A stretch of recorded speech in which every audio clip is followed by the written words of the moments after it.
بسم الله الرحمن الرحيم ألف لام ميم ذلك الكتاب لا ريب فيه هدى للمتقين الذين يؤمنون بالغيب ويقيمون الصلاة ومما رزقناهم ينفقون والذين يؤمنون بما أنزل إليك وما أنزل من قبلك وبالآخرة هم يوقنون السلام عليكم ورحمة الله وبركاته. إن الحمد لله نحمده ونستعينه ونستغفره ونعوذ بالله من شرور أنفسنا وسيئات أعمالنا من يهده الله فلا مضل له ومن يضلل فلا هادي له أشهد أن لا إله إلا الله وأشهد أن محمدا عبده ورسوله أما بعد. எல்லா புகழும் புகழ்ச்சியும் அல்லாஹ் ஒருவனுக்கே உண்டாகட்டுமாக. அவனுடைய அமைதியும் கருணையும் நபிகள் பெருமானார் ஸல்லல்லாஹு அலைஹி வஸல்லம் அவர்கள் மீதிலும் அவர்கள் காட்டிய வழிப்படி மாத்திரம் வாழக்கூடிய அனைவர்கள் மீதிலும் உண்டாகட்டுமாக. பேரன்பிற்கினிய எல்லாம் வல்ல அல்லாஹுவின் நல்லடியார்களே,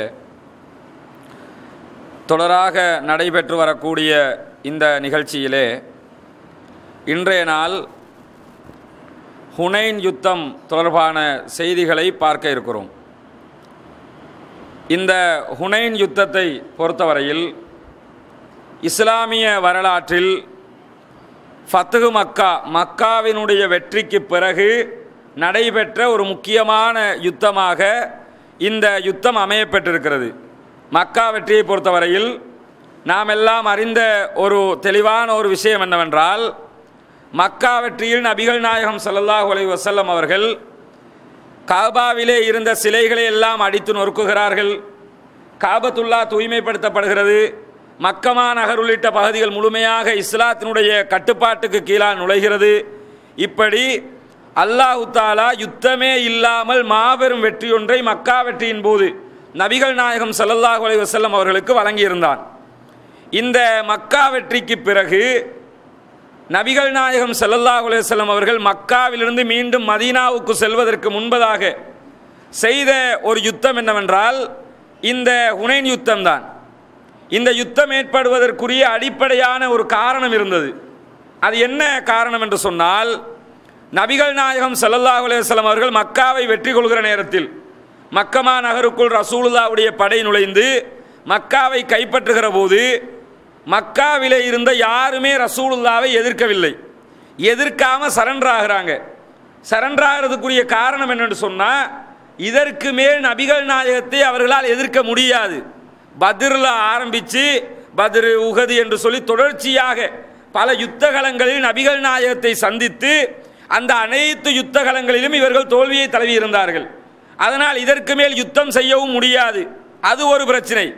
இரண்டாவது விஷயம் என்னவென்று சொன்னால், யுத்தம் செய்கிறார்களோ இல்லையோ மக்காவிலே இருந்த மிகப்பெரிய தளபதிகள் பலர் என்ன செஞ்சாங்கன்னு கேட்டால் பத்ரு போன்ற யுத்தங்களில் கொல்லப்பட்டார்கள். இன்னும் சிலர் என்ன செஞ்சாங்கன்னா இஸ்லாத்தை ஏற்றுக்கொண்டு விட்டார்கள். அதனால் அவர்களுடைய எதிர்க்கிற பலம் ஆகவே குன்றி போன காரணத்தினால் பெரும்பாலும் அத்தனை பேரும் இஸ்லாத்துக்குள் நுழைந்தார்கள். ஆனால் இஸ்லாத்துக்குள் அத்தனை பேரும் நுழைந்தாலும் ஒரு சில குழுக்கள் இஸ்லாத்துக்குள் நுழையவில்லை. நாம் பெரும்பாலும் அறிஞ்சு வச்சிருக்கிற விஷயம் என்னென்னா, மொத்தமாக எல்லாரும் இஸ்லாத்துக்குள்ளே வந்துட்டாங்க, மக்கா வெற்றியில் எல்லாம் முடிஞ்சு போச்சுன்ற மாதிரி நினச்சிக்கிட்டு இருக்கிறோம்.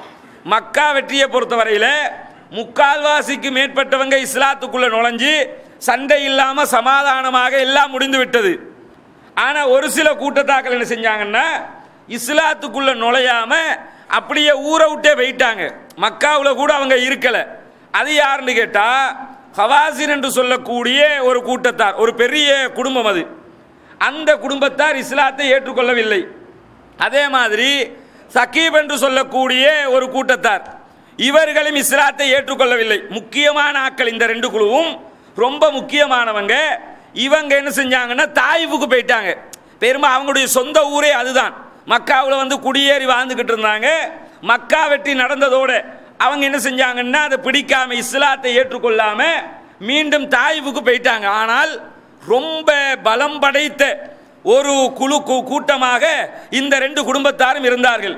இவங்களோட சேர்த்து என்ன செய்யறாங்கன்னு கேட்டா கைஸ் என்று சொல்லக்கூடிய ஒரு குடும்பம், அவங்களும் இவங்களோட போறாங்க. அதே மாதிரி ஐலான் என்று சொல்லக்கூடிய ஒரு கோத்திரத்தார், அவங்களும் இவங்களோட போயிடுறாங்க. அதே போல ஜுஷம், சாத் இப்னு பக்ர் ஆகிய ஒரு சில கூட்டத்தாரும் என்ன செய்யறாங்கன்னு கேட்டா போயிடுறாங்க. ஹிலால் என்ற குடும்பத்தினுடைய ஒரு சில பகுதியினர் என்ன செஞ்சாங்கன்னா இவங்களோட சேர்ந்து போயிட்டாங்க. மக்காவில் வச்சு ரசூலுல்லாஹ்வோட இவங்க இஸ்லாத்தை ஏற்றுக்கொள்ளவும் இல்லை, மக்காவில் இவங்க இருக்கவும் இல்லை.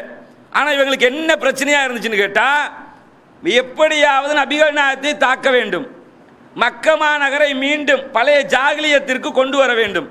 அதனால தான் என்ன செஞ்சாங்கன்னா நபிகள் நாயகம் ஸல்லல்லாஹு அலைஹி வஸல்லம் அவர்களோடு போர் தொடுப்பதற்கு இவர்கள் தயாராகிறார்கள். இவர்களோடு ரசூலுல்லாஹ் செய்த யுத்தத்திற்கு பேர் தான் ஹுனைன். இந்த ஹுனைனுங்கிறது எங்க இருக்குதுன்னு கேட்டா மக்காவுல இருந்து கிழக்கு பக்கமாக 21 கிலோமீட்டர் தூரத்தில் இருக்குது. கிட்ட மக்காவுக்கும் தாயிஃபுக்கும் இடையில ஹுனைன் எங்க இருக்கும்னா மக்காவுக்கு போறவங்க பார்க்கலாம். மக்காவுக்கும் தாயிஃபுக்கும் இடையில தான் இந்த ஹுனைன் என்ற பள்ளத்தாக்கு, ஒரு பள்ளத்தாக்கு. அந்த பள்ளத்தாக்கில் தான் இந்த யுத்தம் நடைபெற்றது. அதனால ஹுனைன் யுத்தம் என்று இதற்கு பேர். இந்த ஹுனைன் யுத்தத்தை பொறுத்தவரையில் ரசூலுல்லாஹி ஸல்லல்லாஹு அலைஹி வஸல்லம் அவர்கள் நிறைய யுத்தகலங்களை சந்தித்தார்கள். பத்ரில் இருந்து ஆரம்பித்து உஹது, ஹந்தக்கு, தபூக்கு, இப்படி நிறைய யுத்தங்களை சந்திச்சாங்க. ஆனால் அந்த யுத்தங்களோடு ஒப்பிடுகிற போது ஹுனைன் யுத்தத்துக்கு ரசூலுல்லாஹ்வுக்கு இருந்த படைபலம், நபிகள் நாயகத்திட்ட இருந்த ஆயுத பலம், நபிகள் நாயகத்திட்ட இருந்த ஆள் பலம், இந்த பலம் எல்லாம் வந்து மற்ற யுத்தங்களோட பல மடங்கு அதிகமான ஒரு பலத்தோடு தான் நபிகள் நாயகம் ஸல்லல்லாஹு அலைஹி வஸல்லம் அவங்க இந்த யுத்தத்திற்காக தயாராகி போனாங்க. இருந்தாலும் அவ்வளவு படைபலம் இருந்தும் முஸ்லீம்கள் கடுமையாக இதில் தாக்கப்பட்டாங்க. அதுக்கு சில பின்னணி காரணங்கள் இருக்கிறது. இந்த ஹுனைன் யுத்தத்தில் நபிகள் நாயகம் ஸல்லல்லாஹு அலைஹி வஸல்லம் அவர்களோடு எதிர்த்து நின்ற தாயிஃப் வாசிகள் இருக்கிறாங்கல்ல, இந்த ஹவாசின் சகீஃப் குலத்தார் இருக்கிறாங்களே, இவர்கள் எப்படி எதிர்த்து நிற்கிறாங்கன்னா இவர்களுக்கு தலைமை தாங்குகிறாரு மாலிக் இப்னு அவுஃப் என்று சொல்லக்கூடிய ஒருவர். இவர் தான் அவர்களுக்கு தலைமையாக தளபதியாக நின்று வழிநடத்தக்கூடியவராக இருக்கிறார். இவர் எந்த அளவுக்கு தன்னுடைய படைபலத்தை அதிகரிக்கிறார் என்றால் யுத்தத்திற்கு வருகிற அத்தனை பேரும் தன்னுடைய மனைவி, மக்கள், சொத்துக்கள், வீட்டில் இருக்கிற கால்நடைகள் எல்லாவற்றையும் எடுத்துக்கொண்டு யுத்த காலத்துக்கு வரணுங்கிறாரு. பெரிய புத்திசாலித்தனம் நினைச்சுக்கிட்டு இதை செஞ்சாரு. இவர் என்ன சொல்றாருன்னு கேட்டா யுத்தத்துக்கு வருகிற அத்தனை பேரும் மனைவியையும் அழைத்து கொண்டு வர வேண்டும், பிள்ளைகள் அத்தனை பேரையும் அழைத்து கொண்டு வர வேண்டும், சொத்துக்கள் எல்லாம் எடுத்துக்கிட்டு வரணும், ஊர்ல எதுக்குமே இருக்கக்கூடாது, எல்லாத்தையும் எடுத்துட்டு வாங்கன்றாரு. எதுக்காக எல்லாத்தையும் எடுத்துட்டு வர சொல்றாரு தெரியுமா? அப்பதான் அவர் நினைக்கிறாரு அடிச்சு பின்வாங்க போனா கூட யுத்தத்தில் பின்வாங்க மாட்டானே, பொஞ்சாதி இருக்கிறா அவளை காப்பாத்தனு, புள்ள இருக்கிறான் அவனை காப்பாத்தனு என்று நினைத்து கொண்டு அதுக்காகவாவது யுத்தம் செய்வாங்க என்று சொல்லி இவர் எல்லாரையும் இழுத்துக்கிட்டு வர்றாரு. இது முதல்ல இது ஒரு புத்திசாலித்தனமா? பொஞ்சாதி இருக்கிறா அவளை காப்பாற்றணும் அவன் யுத்தம் பண்ணினாலே என்ன அர்த்தமா போயிரும்? அப்ப தன்னை காப்பாற்றுவானா பொஞ்சாதியை காப்பாற்றுவானா? அப்ப யுத்தம் நடக்குமா குடும்பத்தை பாதுகாப்பானா? இதை யோசிக்காம எல்லாரையும் கூட்டிக்கிட்டு வர்றாரு. இந்த இவருடைய குழுவுல துரைஸ் என்று சொல்லக்கூடிய ஒருவர் இருக்கிறார். இவர் யாருன்னு கேட்டா இவருடைய இளம் வயசுல மிகச்சிறந்த ஒரு படை வீரனாக இந்த ஆள் இருந்திருக்கிறாரு. ஆனா இந்த ஹுனைன் யுத்தம் நடக்கல இவருக்கு கண்ணு தெரியாது. கண்ணு தெரியாட்டி இவரை எதுக்கு கூட்டு வராங்கன்னா யுத்தத்தில் ஐடியா கொடுக்கறதுக்காக இவரை கூட்டிக்கிட்டு வர்றாங்க. இவர் ஒரு ஐடியா சொல்லக்கூடிய இடத்துல இருக்கிறாரு. கூட்டிக்கிட்டு வந்தா கண் தெரியல. இவர் ஹுனைன்ல வந்து கேட்கிறாரு, நாம எங்க நிக்கிறோம்? ஹுனைன்ல தான் நிக்கிறோங்கிறாங்க மக்கள். அவங்களோட மக்கள் தான் சொல்றாங்க ஹுனைன்ல நிக்கிறோம். ஹுனைன்ல எதுக்காக வந்திருக்கோம்? அந்த குழந்தைகள் அழுகிற சத்தம் எல்லாம் கேட்குது, அதே மாதிரி பெண்களுடைய சப்தம் கேட்குது, ஆடு மாட்டுடைய சத்தம் எல்லாம் கேட்குது. அப்ப இவங்கெல்லாம் எதுக்கு வந்திருக்கிறாங்கன்னு கேட்குறாங்க. கேட்கும்போது அவர்கள் அத்தனை பேரையும் மாலிக் இப்னு அவுஃப் அவர்கள் அழைத்து கொண்டுதான் யுத்தத்திற்கு வர சொல்லி இருக்கிறார்கள். இப்போ இவர் என்ன சொல்றாருன்னா, நாம யுத்த களத்தில் நிற்கிறோம்ப்பா, ஒரு பெரியோர் மேட்டில் நிற்கிறோம், யுத்தம் நடக்க போகுது, அதுக்கு எதுக்கு இவங்களை எல்லாம் அழைச்சிக்கிட்டு வந்தாரு? முதல்ல தளபதியை வர சொல்லுங்கிறாரு. தளபதி வருகிறார். தளபதி இடத்துல இவர் சொல்றாரு, இந்த துரை என்ன சொல்றாருன்னு கேட்டா, நீங்க எந்த காரணம் கொண்டும் இவங்களை வச்சுக்கொண்டு யுத்தம் செய்ய வேண்டாம், இந்த பெண்கள் பிள்ளைகளை எல்லாம் அனுப்பிவிடுங்கள், சொத்துக்களை எல்லாம் அனுப்பிடுங்க, இவங்களை வச்சுக்கிட்டு யுத்தம் பண்ணினோம்னு சொன்னா யுத்தத்தில் கண்டிப்பா ஜெயிக்க முடியாது, என்னுடைய அனுபவத்தில் நான் சொல்றேங்கிறான். அந்த பெரிய அனுபவசாலி, பெரிய படை வீரனாக இருந்து இப்ப கண் தெரியுது இல்லை. சொல்லும் போது இந்த மாலிக் இப்னு அவுஃப் என்ன சொல்றான் தெரியுமா? உங்களுடைய வயது முதிர்ந்ததை போல உங்களுடைய மூளையும் முதிர்ச்சியாகி விட்டது. உங்களுக்கு வயசாளி ஆயிட்டீங்களா, வயசாலியாகி கிழவனா போன மாதிரி உங்க மூளையும் கிழவனாயிடுச்சு, அதனால நீங்க சொல்றதெல்லாம் எடுத்துக்கிற முடியாதுங்கிறாரு. சில கட்ட இது ஒரு அனுபவ படிப்புங்கிறது இருக்குல்ல, நாம புக்கில் படிக்கிற படிப்பை விட அனுபவ படிப்புங்கிறது ரொம்ப முக்கியமானது. ஒரு ஆள் அனுபவத்தில் அடி வாங்கிட்டு சொல்றான்னா என்ன கேட்கணும்? அடி வாங்கி இருக்கிறான், ஆல்ரெடி பட்டு இருக்கிறான், அப்ப அது சரியா இருக்கும்னு யோசிக்கணுமா இல்லையா? அப்ப சொல்லியும் என்ன செய்யறான்னு கேட்டா, உங்க மூளையும் வயசாயிட்டு நீங்களும் வயசாயிட்டீங்க, உங்க பேச்செல்லாம் கேட்க முடியாது. அந்த ஆள் சொல்றாரு, இல்ல மாலிக்கே, நீ இவங்களை வச்சுக்கிட்டு யுத்தம் பண்ணினு சொன்னா என்ன நடக்கும் தெரியுமா? யுத்தத்தில் தோல்வி உற்றால் நாம் எல்லாம் பின்வாங்கி ஓடினா கூட நம்ம சொத்துக்கள் ஊர்ல இருக்கும், அதே மாதிரி நம்ம குடும்பங்கள் ஊர்ல இருப்பாங்க, நம்முடைய கால்நடைகள் எல்லாம் ஊர்ல இருக்கும், எல்லாத்தையும் வச்சு நாம திரும்ப வாழலாமா இல்லையா? வாழலாம். ஆனா இந்த இடத்துல வச்சு தோத்துட்டோம்னு சொன்னா ஒண்ணுமே கிடைக்காம போயிரும், எதுவுமே இல்லாம ஓட்டாண்டியாக போய் நிக்க வேண்டிய நிலைமை வரும். அந்த ஆள் கேட்கல, எது சொன்னாலும் முடியாது, நான் அதை ஏத்துக்கிற மாட்டேன்னு சொல்லி யுத்தத்தை நடத்துறதுக்கு தயாராக அவர்கள் அத்தனை பேரையும் வைத்துக் கொண்டே யுத்தம் நடத்துவதற்கு தயாராகி விட்டான். அப்ப இவர் என்ன செய்யறாருன்னா, நான் இந்த யுத்தத்தில் கலந்து கொள்ளவும் இல்லை வெளியேறவும் இல்லைங்கிறாரு. இவர் என்ன சொல்றாருன்னா, இந்த யுத்தத்தில் பொறுப்பெடுக்காம இருக்கிறதுக்காக சொல்றாரு. மாலிக்கே, இந்த யுத்தத்தில் நான் கலந்து கொள்ளவும் இல்லை, அதுக்குன்னு இந்த யுத்தத்தில் நான் இல்லைன்ற அர்த்தமும் இல்லை, என்ன ஒண்ணும் இல்லாம நடுவில் வச்சுக்க அப்படின்னு சொல்லிட்டு ஓரமாயிடுறாரு. நான் சொல்றதை நீ கேட்கலையே. அப்ப இது மாதிரி ஒரு சப்ஜெக்ட் ஆரம்பத்தில் ஹுனைனுடைய ஆரம்ப கட்டத்தில் நடக்குது. அத்தோட என்ன ஆகுதுன்னு கேட்டா, ரசூலுல்லாஹி ஸல்லல்லாஹு அலைஹி வஸல்லம் அவங்க ஒரு ஒற்றரை அனுப்புகிறார்கள். அனுப்பி போய் பார்த்துட்டு வாங்க, எதிரிகளுடைய படைபலம் எந்த அளவுக்கு இருக்குன்னு போய் பார்த்துட்டு வாங்கன்னு அனுமானிக்க சொல்றாங்க. அவர் சொல்றார், அல்லாஹ்வின் தூதரே, அவர்கள் ஹுனைனை நிரப்பி இருக்கிறார்கள், குழந்தைகள் புள்ள குட்டி எல்லாருமே நிற்கிறாங்க அப்படின்னு சொல்லி அந்த வீரர் நபிகள் நாயகம் ஸல்லல்லாஹு அலைஹி வஸல்லம் இடத்தில் சொல்லுகிறார். நபிகள் நாயகம் ஸல்லல்லாஹு அலைஹி வஸல்லம் அவங்க அவரிடத்தில் என்ன சொல்றாங்கன்னு கேட்டா, ஃபதபஸ்ஸம ரசூலுல்லாஹி ஸல்லல்லாஹு அலைஹி வஸல்லம், ரசூலுல்லாஹ் சிரிக்கிறாங்க. அவர் சொல்றாரு, ஹவாஸின் கிளைகள் தங்களுடைய குடும்பங்கள் செல்வங்கள் சொத்துக்கள் எல்லாத்தோடையும் ஹுனைனை நிரப்பி காத்து கொண்டிருக்கிறார்கள் அப்படின்னு சொல்லும் போது ரசூலுல்லாஹி ஸல்லல்லாஹு அலைஹி வஸல்லம் சிரிக்கிறாங்க, புன்னகைக்கிறார்கள். புன்னகைத்து விட்டு அந்த தோழரிடத்தில் சொல்கிறார்கள், தில்க கனீமத்துல் முஸ்லிமீன கதன் இன்ஷா அல்லாஹ். அப்படியா, எல்லாரும் குடும்பம் புள்ள குட்டி சொத்துக்களோட எல்லாம் வந்திருக்காங்களா? இன்ஷா அல்லாஹ் அது அத்தனை நாளைக்கு முஸ்லீம்களுக்கு சேர வேண்டிய கனிமத்துங்கிறாங்க. கனிமத்துன்னா விளங்குதுல, யுத்தத்தில் விட்டுட்டு ஓடுற பொருட்கள் இருக்குல்ல, நாளைக்கு பொண்டாட்டியை விட்டுட்டு போவான், புள்ளைய விட்டுட்டு போவான், ஆடு மாட்டை விட்டுட்டு போவான், சொத்துக்களை விட்டுட்டு போவான், எல்லாம் உங்களுக்கு தான் பாண்டு ரசூலுல்லாஹ் சிரிச்சுக்கிட்டே சொல்றாங்க.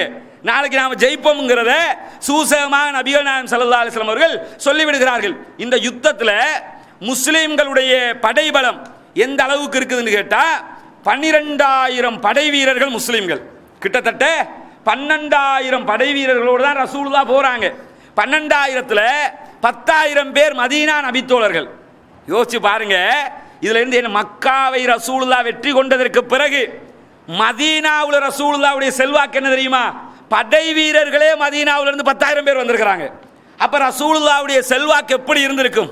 அல்லாஹ் சொல்றானே, இதா ஜா நஸ்ருல்லாஹி வல் ஃபத், நபியே, அல்லாஹ்வுடைய வெற்றியும் அல்லாஹ்வுடைய உதவியும் உங்களை தேடி வருகிற போது நீங்க அல்லாஹ்வை புகழ்ந்து அல்லாஹ்விடத்தில் பாவமன்னிப்பு, மக்காவினுடைய வெற்றியை சொல்றானே, சாதாரண வெற்றி இல்லாது 10,000 பேர் மதீனாவிலிருந்து படை வீரர்களே வந்திருக்கிறாங்கன்னா அப்ப எவ்வளவு பெரிய ஒரு ராணுவ பலத்தை ரசூலுல்லாஹ் கொண்டிருப்பாங்க. அபூஜஹல் சொன்னானே, அடிக்கிற அடியில அரபுகள் எல்லாம் பயப்பட வேண்டும்னு, அது மாதிரி ரசூலுல்லாஹ்க்கு தான் நடந்திருக்குது. ரசூலுல்லாஹ்வுடைய படையை கண்டா மற்றவர்கள் எல்லாம் குரல் வலை நடுங்குகிற அளவுக்கு அல்லாஹ் தஆலா நபிகள் நாயகம் ஸல்லல்லாஹு அலைஹி வஸல்லம் அவர்களுக்கு படை பலத்தை கொடுத்திருந்தான். அப்ப 10,000 மதீனா நபித்தோழர்களும் 2,000 மக்காவை சேர்ந்தவர்களும். இந்த 2,000 பேர்ல நிறைய பேர் யாருன்னு கேட்டா புதிதாக இஸ்லாத்துக்குள் நுழைந்தவர்கள். இந்த 2,000 பேர்ல புதுசாக நிறைய இஸ்லாத்துக்குள்ள மக்கா வெற்றியில போது இஸ்லாத்துக்குள்ள வந்தாங்களே, அவங்க நிறைய பேர் இந்த படையில இருப்பாங்க.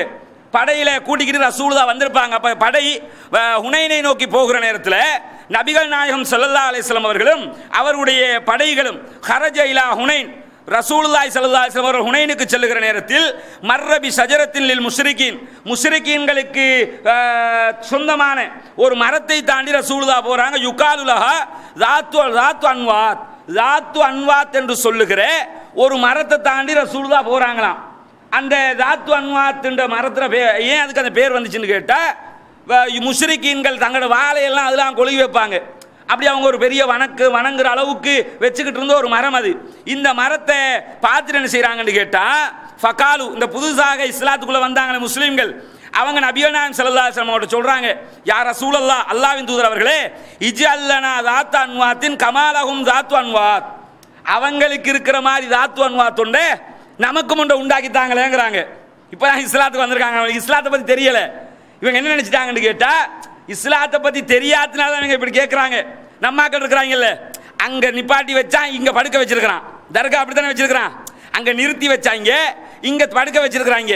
அங்கேயும் வந்து என்ன போட்டு பூஜை பண்ணுவான், இங்கேயும் என்ன போட்டு பூஜை பண்ணுவாங்க. என்னன்னு கேட்டால் இது மனிதன் தன்மை, அது அவங்கள்ட்ட இருக்கிற மாதிரி நம்மள்கிட்ட இருக்கணுமே பார்த்தாங்க. இந்துக்கள் வந்து நிற்க வச்சிருக்காங்க, நாம படுக்க வச்சிருவோம். இந்துக்கள் சாமியாருங்கிறாங்க, நாம அவுளியான்றுவோம். இந்துக்களும் என்ன போடுறாங்க, நாமளும் என்ன போட்டுருவோம். இந்துக்கள் தேர் இருப்பாங்க, நாம கப்பலை தரையில் போட்டு இழுத்துருவோம். இங்கே இழுக்க மாட்டாங்க.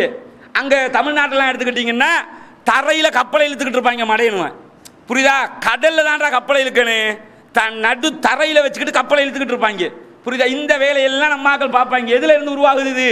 அடுத்தவர்களை பார்த்து நம்ம மார்க்கத்தை செய்ய பார்க்கிறது. அதுதான் ரசூலுல்லாஹ்ட்ட முஸ்லீம்கள் அப்ப முஸ்லீம்களே கேட்குறாங்க, அல்லாஹ்வின் தூதரே, அவங்களுக்கு இருக்கிற மாதிரி ஒரு தாத்து அன்வாத்தை நமக்கு உண்டாக்குங்களே, நாமளும் அது மாதிரி செஞ்சுட்டு போயிடலாமே, அவங்க செய்கிற மாதிரி நாம செய்வோமே. இப்போ நடக்குதா இல்லையா? அவங்க செய்கிற மாதிரி நாம செய்யறது. அவன் வந்து தன்சால் கொடுக்குறான், நம்மாக்கள் கத்தமாத்தியா கந்தூரி கொடுக்குறான், அவன் தன்சால் கொடுக்கல, நம்மாக்களும் சேர்ந்து தன்சால் கொடுக்குறான். நடக்குதா இல்லையா? அவன் சிலையை கட்டினா நம்மாக்களும் சேர்ந்து கட்டி கொடுக்குறாங்க. இப்போ என்னென்ன ஒட்டி போவோம், சேர்ந்து போவோம், அவங்களோட இணைஞ்சு போவோம்.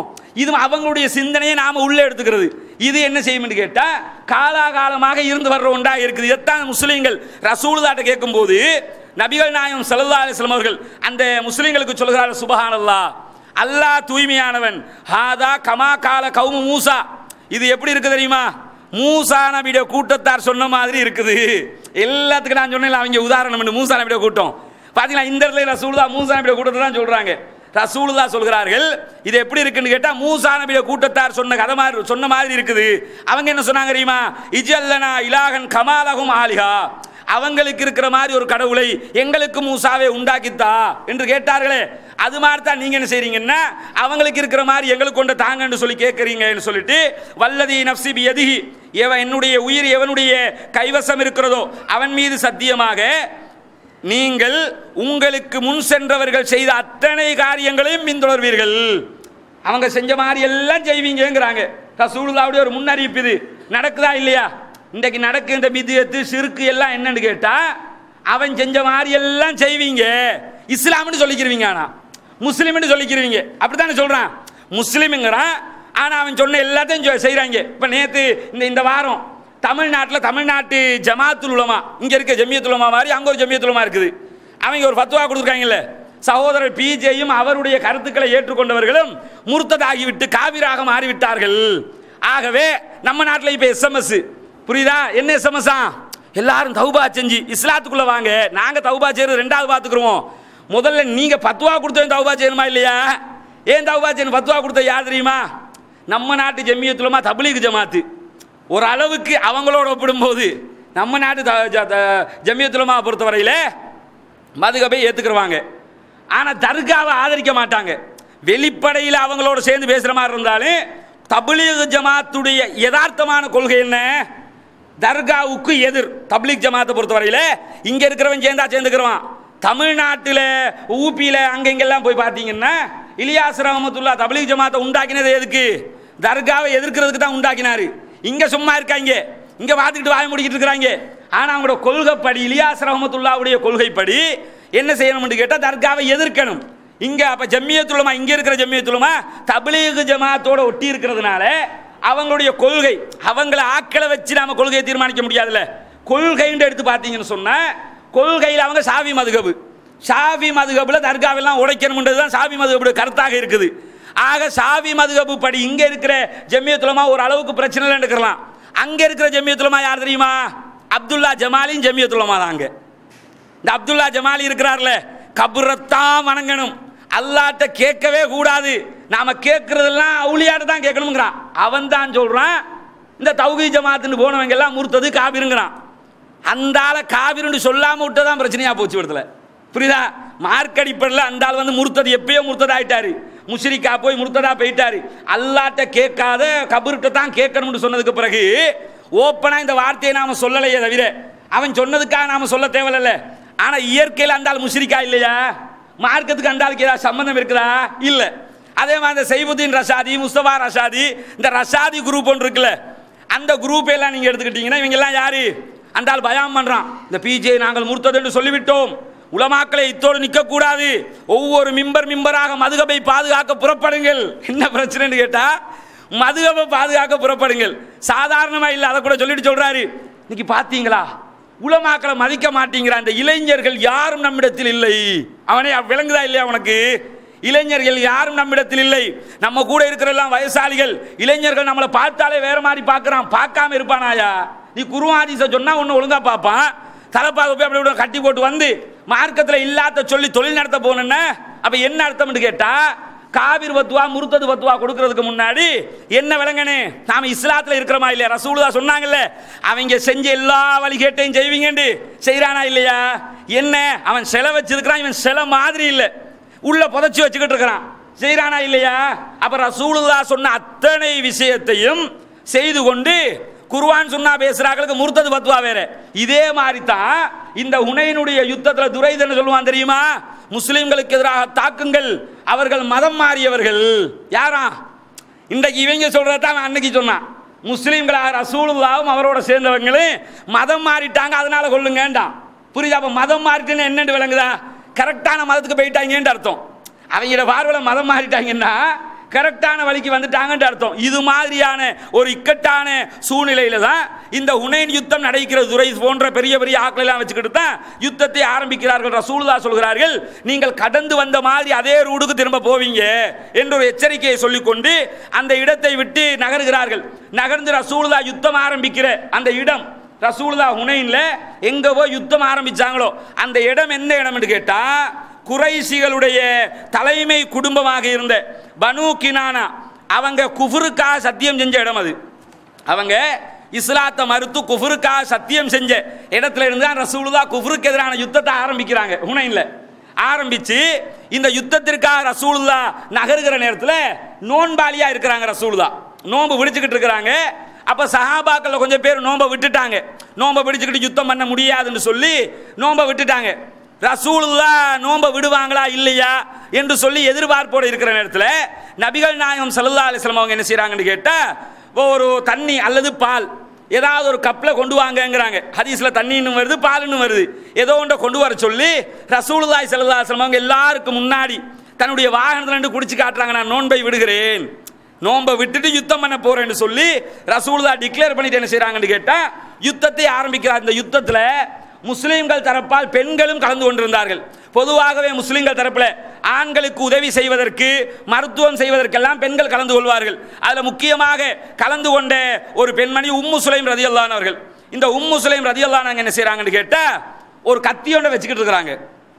கையில ஒரு கத்தியை வச்சுக்கிட்டு இருக்கும்போது நபிகள் நாயகம் ஸல்லல்லாஹு அலைஹி வஸல்லம் அவங்கள்ட்ட அபூ தல்ஹா ரதியல்லாஹு அன்ஹு சொல்றாங்க, யா ரசூலல்லாஹ், அல்லாஹ்வின் திருத்தூதர் அவர்களே, ஹாதிஹி உம்மு சுலைம், உம்மு சுலைம் இருக்கிறாங்களே, மா ஹிஞ்சருன், அவங்க ஒரு கத்தியை கையில வச்சு கொண்டிருக்கிறாங்க அப்படின்னு கேட்கும்போது ரசூலுல்லாஹ் கேட்கிறாங்க, உம்மு சுலைமே எதுக்கு கத்தியை கையில வச்சுக்கிட்டு இருக்கிறீங்க அப்படின்னு கேட்கும்போது உம்மு சுலைம் ரதியல்லாஹு அன்ஹா அவர்கள் சொல்கிறார்கள், அல்லாஹ்வின் தூதரே, நான் முஷ்ரிக்கீன்கள் என்னை தாக்க வந்தால் அவர்களுக்கு எதிராக தாக்குவதற்கு தான் இந்த கத்தியை வைத்துக் கொண்டிருக்கிறேன், சும்மா வச்சுக்கிட்டு இருக்கல. என்ன நினைச்சுக்கிட்டு இருக்காருன்னா, நீங்க யுத்தத்துக்கு வர மாட்டீங்கல்ல, நீங்க உதவி செய்யத்தான் வந்தவங்க, அப்ப யுத்தத்துக்கு வராம எதுக்கு கத்தியை வச்சுக்கிட்டு இருக்கனே, அதை தான் கம்ப்ளைண்டா பண்றாரு. அப்ப அவங்க என்ன சொல்றாங்கன்னு கேட்டா, நான் எதிரிகளை தாக்குறதுக்காக கத்தியை வச்சுக்கிட்டு இருக்கிறேன். பெண்கள் கூட மக்காவை ஜெயிச்சாச்சு, மக்காவை ஜெயிச்சதுக்கு பிறகும் இவங்களோட ஆட்டம் அடங்கல, வரும். அந்த அந்த கோபம் வருமா இல்லையாடே? இவ்வளவு குர்ஆன் சுன்னாவை சொல்லி ஒரு தர்ஜுமாவுக்கு 8 தர்ஜுமா வந்து, சிங்களத்திலையும் தர்ஜுமா வந்து, ஹதீஸ்கள் எல்லாம் மொழிபெயர்க்கப்பட்டு இத்தனை ஏகத்துவ புரட்சியோண்டு வந்ததுக்கு பிறகும் இன்னும் தர்காங்கிற, இன்னும் தபலீகுங்கிற, இன்னும் கத்தமுங்கிற, இன்னும் பாத்தியாங்கிற, இன்னும் தாயத்துங்கிற எரிச்சல் வருமா இல்லையா? மக்களை ஏமாத்துறாண்டக்குள்ள கோபம் வருமா இல்லையா? இதை சொல்லும் போது இப்படியெல்லாம் பேசலாமா? கொஞ்சம் பேர் இடையில அப்படி ஒரு கூட்டம் பேர், அந்த அல்லாஹ் சொல்றானே நரகத்திலும் இல்லை சொர்க்கத்திலும் இல்லை தாப்பல கொஞ்சம் பேர் நிற்பானுவண்டு, அது மாதிரி கொஞ்சம் பேர் இருப்பாங்க. இப்படியெல்லாம் பேசலாமா? இப்படியெல்லாம் சொல்லலாமா? அப்ப எப்படித்தான் சொல்றது? நாகரிகமாக சொல்லுங்களே. இப்ராஹிம் நபிட்ட போய் அது சொல்லப்ப என்ன நினைச்சுக்கிட்டாங்க? இப்படி சொல்றது நாகரிகம் இல்லைன்னு நினைச்சுக்கிட்டு இருக்கிறாங்க. இது நாகரிகம் இல்லைன்னா இப்ராஹிம் நபிட்ட அதை போய் சொல்லு. இப்ராஹிம் நபி என்ன சொன்னாங்க? கடவுள்களை அவர்களோட கடவுளை பார்த்து உங்களுடைய கடவுள் அப்படி நியாயமா பேசினாங்களா? சீ தூண்டு பேசினாங்களா? சீ தூண்டு தான் பேசுறாங்க. அப்ப இதை எதுக்கு சொல்ல வர்றேன்னு கேட்டா, எதிரிகள் என்று வந்துவிட்டால் இவர்கள் செய்கிற இந்த இவ்வளவு ஏகத்துவம் வளர்ந்ததுக்கு பிறகும் இது மாதிரி காரியங்களை பார்த்தாங்கன்னு சொல்லி சொன்னா இது போன்ற எரிச்சல்கள் வருவது என்பது இயற்கை. நபிகள் நாயகம் ஸல்லல்லாஹு அலைஹி வஸல்லம் என்ன செய்றாங்கன்னு கேட்டா, முஸ்லிம்களை படையை நகர்த்தி கொண்டு ஹுனைனுக்குள் நகர்கிறார்கள். ஆனா ரசூலுல்லாஹ்வுக்கு தெரியல எதிரிகள் படை என்ன திட்டம் தீட்டி இருக்கிறாங்க. அவன் என்ன செய்யறான் தெரியுமா? மாலிக் இப்னு அவுஃப் என்ன செய்யறான்னு கேட்டா, அவன் வந்து கிரிமினலாக யோசிச்சு என்ன செய்யறான்னு கேட்டா, முஸ்லிம்களுடைய படைக்கு முன்பதாகவே ஹுனைனுக்கு வந்துடுறான்.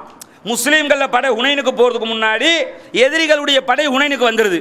வந்தது மட்டுமில்ல, அவன் என்ன செய்யறான்னு கேட்டா, அந்த பள்ளத்தாக்கு முழுவதும் தன்னுடைய படையை நிறுத்தி வைக்கிறான். எப்படி நிறுத்துறான் தெரியுமா? பதுங்கு குழிகளை தோண்டி பதுங்கு குழிகளுக்குள்ள ஒலிக்க சொல்றான். ஒலிச்சு ஈட்டியை வச்சுக்கொள்ள சொல்றான். ஈட்டி அடிச்சா செல் வந்து தாக்குற மாதிரி இருக்கும். பதுங்கு குழிகளுக்குள் ஒலித்துக் கொள்ள சொல்கிறான். அதே போன்று போகிற வழியில பாதை வளைவுகள் இருக்கும்ல, பெரிய மலை ஒன்று இருக்கும், மலையை தாண்டி இப்படி வளைவு திரும்புதுன்னா அந்த வளைவுக்குள்ள ஒலிச்சு கொள்ள சொல்றான். இது மாதிரி முக்கியமான நுழைவிடங்கள் ரசூலுல்லாஹ்வுடைய படை இப்படி உள்ள வரும்போது மெயின் கேட் இருக்கும்ல, அந்த மெயின் கேட்டுகள்ல இந்த இடத்துல எல்லாம் என்ன செய்யறான்னு கேட்டா தன்னுடைய படையை நிறுத்தி வைக்கிறான். இது ரசூலுல்லாஹ்வுக்கோ அவர்களுடைய படைகளுக்கோ இந்த திட்டம் ஒன்றுமே தெரியல. தெரியாமத்தான் நபிகள் நாயகம் ஸல்லல்லாஹு அலைஹி வஸல்லம் அவங்க அதிகாலை நேரத்தில் சுபஹோட என்ன செய்யறாங்கன்னு கேட்டா ஹுனைன் பள்ளத்தாக்குக்குள் நுழைகிறார்கள். ரசூலுல்லாஹ் நுழைய ஆரம்பிக்கும் போது அடிக்க ஆரம்பிச்சிடுறாங்க.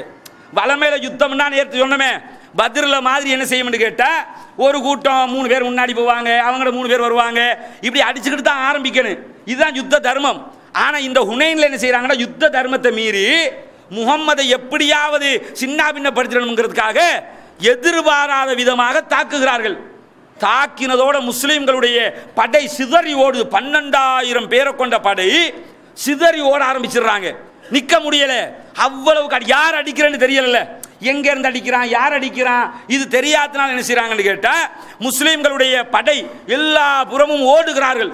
ஓடுகிற நேரத்தில் ரசூலுல்லாஹி ஸல்லல்லாஹு அலைஹி வஸல்லம் என்ன செய்யறாங்கன்னா பள்ளத்தாக்குற வலதுபுறமாக போய் நின்றுக்கிட்டு மக்களை எல்லாம் அழைக்கிறார்கள். நபிகள் நாயகத்தை பாருங்க, ரசூலுல்லாஹி ஸல்லல்லாஹு அலைஹி வஸல்லம் நினைத்திருந்தால் எல்லாரையும் மாதிரி ஓடி இருக்கலாமா இல்லையா? ரசூலுல்லாஹ் என்றைக்குமே ஓடியவர்கள் அல்ல, பின்வாங்க மாட்டாங்க. என்ன செய்யறாங்கன்னு கேட்டா எல்லாரும் செதறி ஓடுறாங்க, ரசூலுல்லாஹ் நின்றுறாங்க. நின்றுட்டு என்ன செய்யறாங்கன்னு கேட்டா மக்கள் எல்லாரையுமே அழைக்கிறாங்க. எப்படி அழைக்கிறாங்க தெரியுமா? மக்களே, நான் அல்லாஹ்வுடைய தூதராக இருக்கிறேன், நான் அப்துல்லாஹ்வுடைய மகனாக இருக்கிறேன், நீங்கள் என்னிடத்தில் வாருங்கள், நான் அல்லாஹ்வுடைய தூதர், பயந்து ஓடிராத, நான் பொய் சொல்லல, ஆகவே என்னிடத்தில் வாருங்க என்று கூப்பிடுறாங்க. செதறி ஓடும்போது எத்தனை பேர் வருவான்? எல்லாரும் ஓடி ஓடி ஓடினதுல ஒரு 100 பேர், கிட்டத்தட்ட 100 பேர் என்று சில அறிவிப்பு, சிலதுல 40, 50 இப்படி எல்லாம் வருது.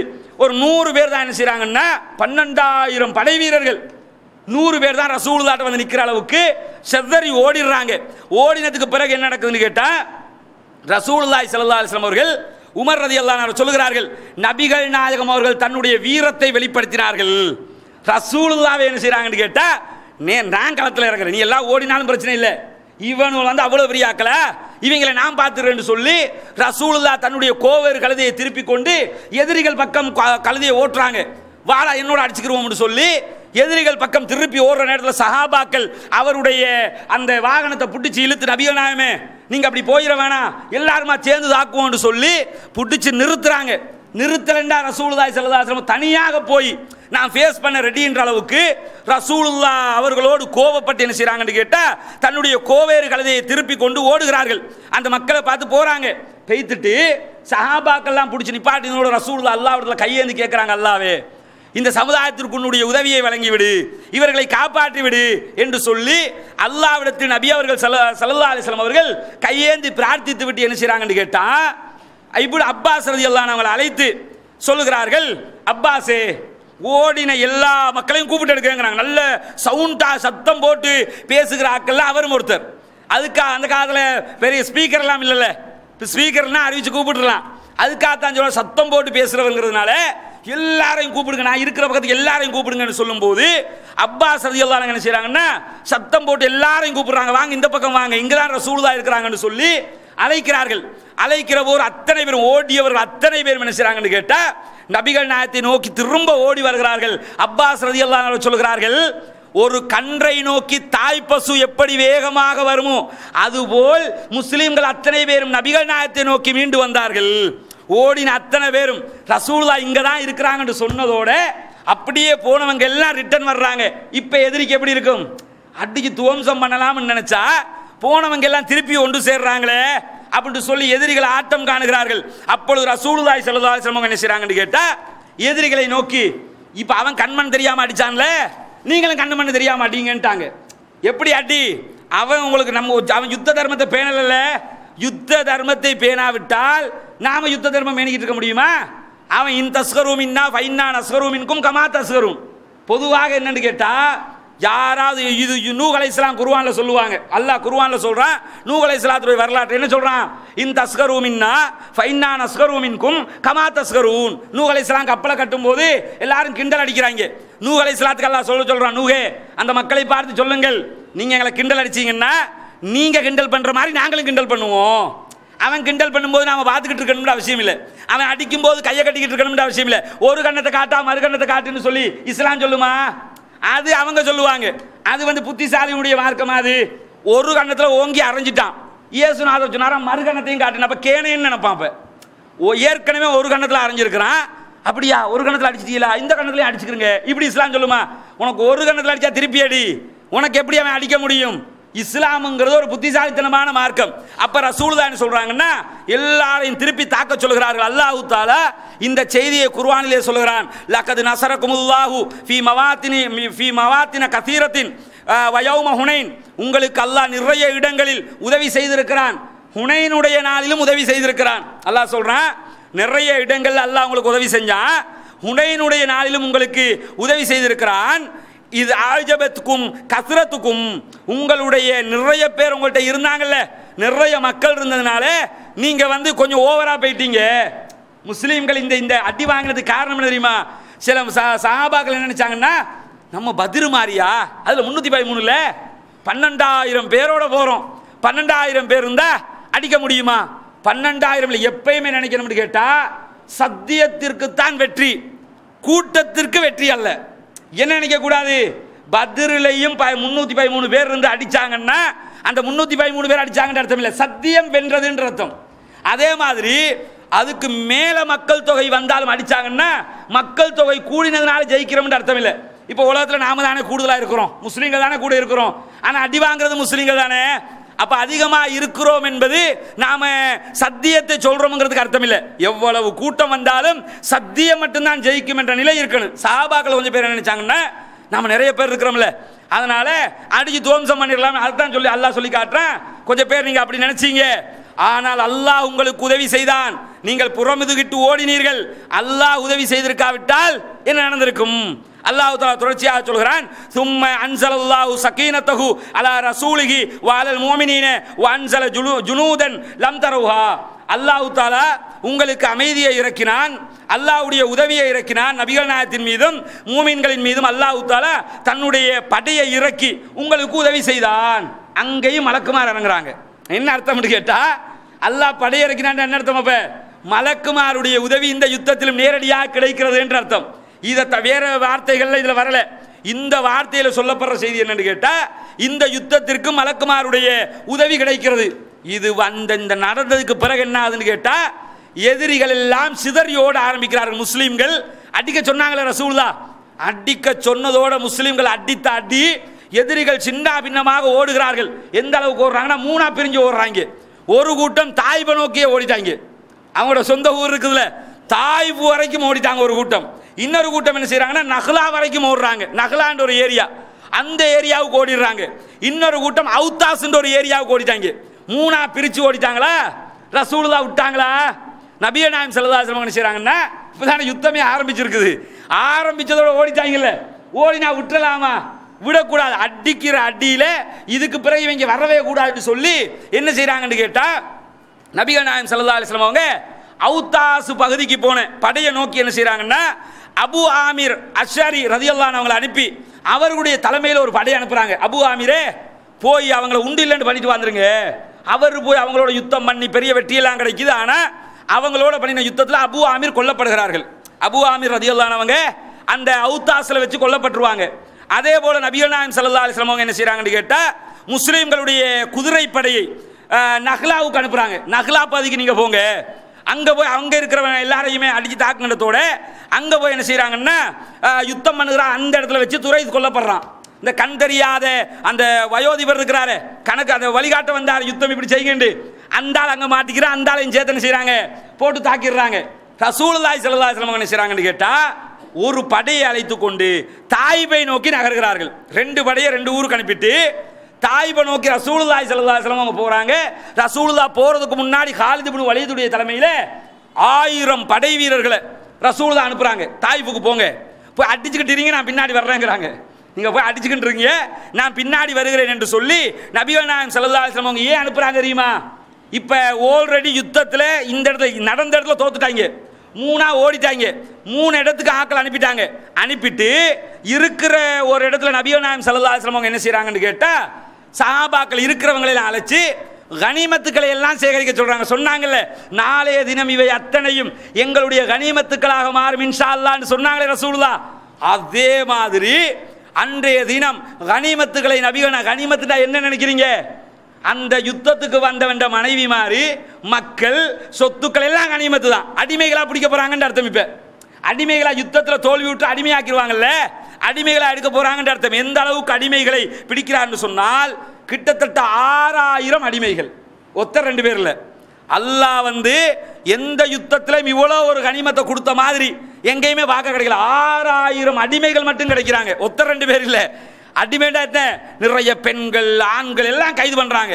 அப்ப 6000 பேர் சும்மா யோசிச்சு பாருங்க. 6000 அடிமைகள் அப்படி 6000 பேர் நிக்க வச்சா இருக்கு. இவ ஆடு மாட்டை சாச்சிட்டு போற மாதிரி அடிமைகளை சாச்சிட்டு போக வேண்டிய அளவுக்கு அல்லாஹ் கொடுத்துட்டான். இது துரை சொன்னானா இல்லையா? நீங்க தோல்வி உற்றால் எல்லாரையும் பிடிச்சி அடிமையாக்குவாங்க, உங்களுடைய சொத்துக்கள் எல்லாம் பறிபோயிரும். ஒரு அனுபவசாலி சொன்னா கேட்டானா? மாலிக் இப்னு அவுஃப் கேட்கல. இப்ப மாட்டிக்கிட்டு 6000 அடிமைகள், அதே மாதிரி 24000 ஒட்டகங்கள். ஒரு ஒட்டகம் 2 ஒட்டகம் இல்ல, 24000 ஒட்டகம். யோசிச்சு பாருங்க, 24000 ஒட்டகம்னா எப்படி இருக்கும்? எவ்வளவு பெரிய சொத்துக்கள் ரசூலுல்லாஹ்வுக்கு கிடைக்குது. அதே மாதிரி 4000த்துக்கும் அதிகமான ஆடுகள். யுத்தத்துக்கு வந்தா யுத்தத்துக்கு ஒரு ஆடு மாடுக்குள்ள ஊட்டியெல்லாம் எடுத்துட்டு வந்து ஒரே ஆக்களை இவங்க மட்டும்தான் தேவையா உனக்கு? இது 4000த்துக்கு மேற்பட்ட 40000த்துக்கும் அதிகமான ஆடுகள். 4000 இல்ல, 40000த்துக்கு அதிகமான ஆடுகள். அதோட 4000 ஊக்கியா வெள்ளி காசுகள். காசு கொண்டு வந்திருக்கிறான், வெள்ளியை கொண்டு வந்திருக்கிறான். அது அந்த காலத்தில் ஊக்கியாவில் தானே எண்ணுவாங்க, ருபீஸ் மாதிரி. அதுல 4000 ஊக்கியா வெள்ளிகள் எல்லாத்தையும் எடுத்துக்கொண்டு தான் வந்திருந்தாங்க. எல்லாத்தையும் ரசூலுல்லாஹி ஸல்லல்லாஹு அலைஹி வஸல்லம் அவங்க கைப்பற்றி ஜெரானா என்ற ஒரு இடத்துல வச்சுட்டு மசூத் இப்னு அம்ரல் கிஃபாரி என்கிற நபித்தோழருடைய தலைமையில் ஒரு கூட்டத்தை ரசூலுல்லாஹி ஸல்லல்லாஹு அலைஹி வஸல்லம் என்ன செய்றாங்கன்னா, இந்த கனிமத்துக்கு பாதுகாப்பா இருங்கன்ட்டாங்க. கனிமத்தை அப்ப பிரிக்கல, கனிமத்துக்கு பாதுகாப்புக்கு அந்த நபித்தோழரை போட்டுட்டு நபி ஸல்லல்லாஹு அலைஹி வஸல்லம் என்ன செய்றாங்க தெரியுமா? தாயிஃபுக்கு போயிட்டு வரேன்ட்டு போயிட்டாங்க.